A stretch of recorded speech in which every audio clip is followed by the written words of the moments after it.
People like you crawl in because you smell money. Yikes, right? This was delivered by billionaire Gerald Anderson to his daughter-in-law, Grace. And what's absolutely incredible here is that these harsh words basically set the stage for his own absolute destruction.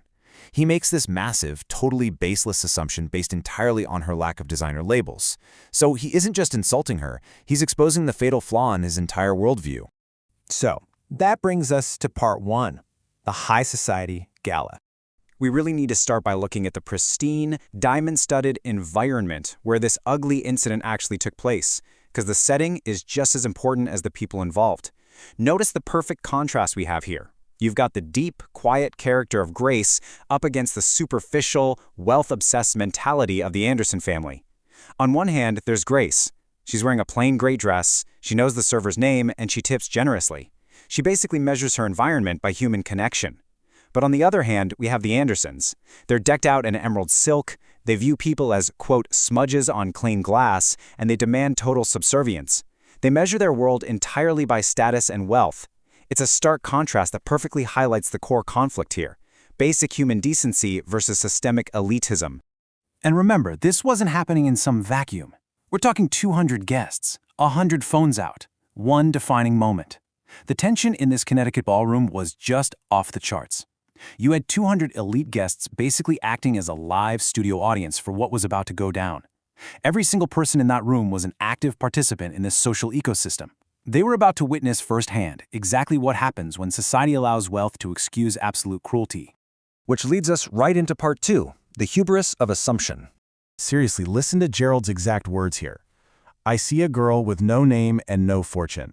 I see someone who looked at my son and saw a bank account. Gerald, a guy completely terrified of losing his self-made wealth, essentially weaponized his own deep-seated insecurities against Grace. He literally announced to the whole room that his private investigator found she had no history worth a damn. He totally failed to see the actual human being standing right in front of him simply because his vision was entirely blocked by a lack of dollar signs. To him, human worth was exactly the same thing as financial net worth. And this perfectly illustrates how fast prejudice escalates into active harm. Let's look at this systematic breakdown of basic human decency. Step 1, Gerald issues this public ultimatum demanding his son choose between his wife and his inheritance. Step 2, his wife, Eleanor, falsely accuses Grace of stealing a grandmother's diamond bracelet.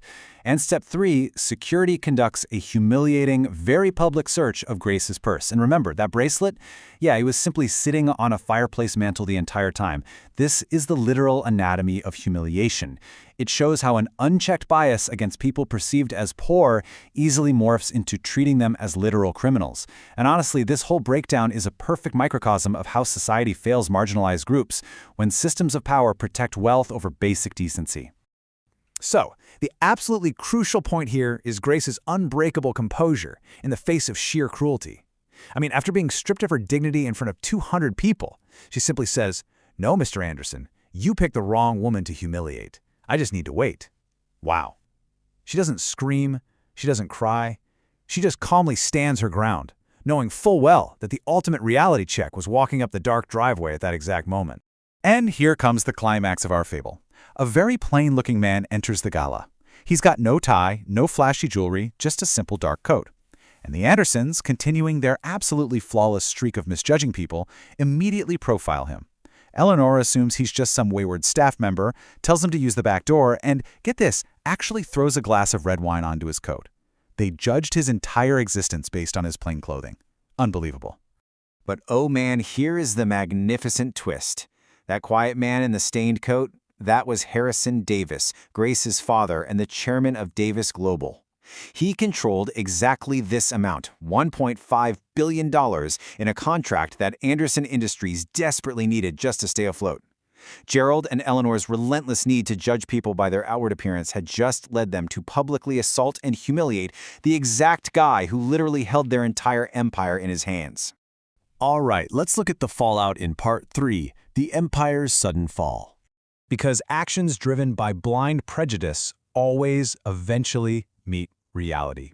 The destruction of Gerald's empire was incredibly swift and honestly pretty satisfying. Check out this timeline. By morning, viral videos from the guests hit the internet, and the company's stock drops a staggering 40%. By noon, billions are wiped out and major partners pull out.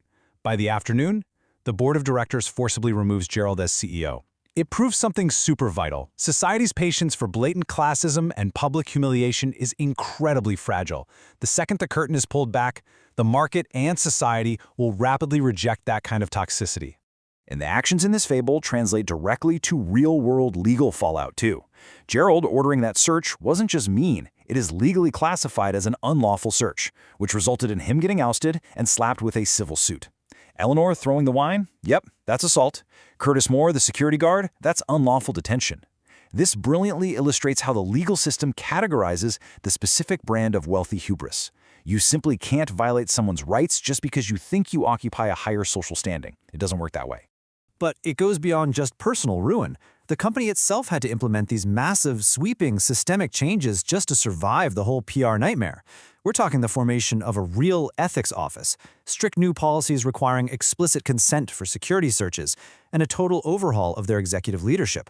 It goes to show that judging and mistreating people isn't just a personal failing, it's a massive organizational liability. Institutional arrogance inevitably leads to institutional collapse. Now for the really important takeaway. Part 4, the bystander's real test. Now, we're going to pivot from the super satisfying narrative of this fable to the much harsher, real-world lesson of this explainer. The story's fiction, sure, but the prejudice, that is absolutely real. While Gerald, Grace, and Harrison are characters in a viral tale, the humiliation of walking into a room and being instantly judged as less than happens to real people every single day. And this is exactly why judging people fails society. It creates these everyday indignities that slowly but surely erode trust and basic human respect. Let's actually break down the reality of this everyday judgment.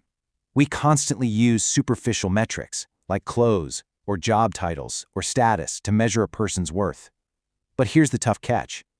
In the real world, most victims don't have a billionaire father waiting outside in a black car to exact perfect justice. Real people usually just have to swallow that humiliation and walk home. And this is the absolute crucial point. When that happens, the true failure of society lies with the silent witnesses in the room, the people who just stand there and allow it to happen.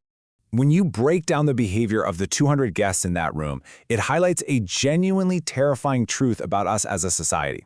Look at this. 50% of the people openly recorded the humiliation on their phones. 49% just watched silently or awkwardly looked away. Only one person, literally 1% of the entire room, actually spoke up to defend the victim. The vast majority will silently watch an injustice happen, either for entertainment or just out of cowardice, rather than intervene. This is exactly how systemic prejudice survives, guys. It thrives on our silence. Which brings us to the ultimate takeaway from the source material. The richest soul in the room is almost never the loudest one. True character, your actual value to society, is demonstrated through kindness, humility, and most importantly, how you treat the people who you think have absolutely nothing to offer you.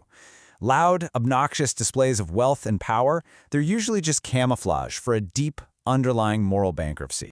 So I'm going to leave you with this provocative thought to consider in your own life. If you had been standing in that ballroom before anyone knew who Grace was, would you have spoken up?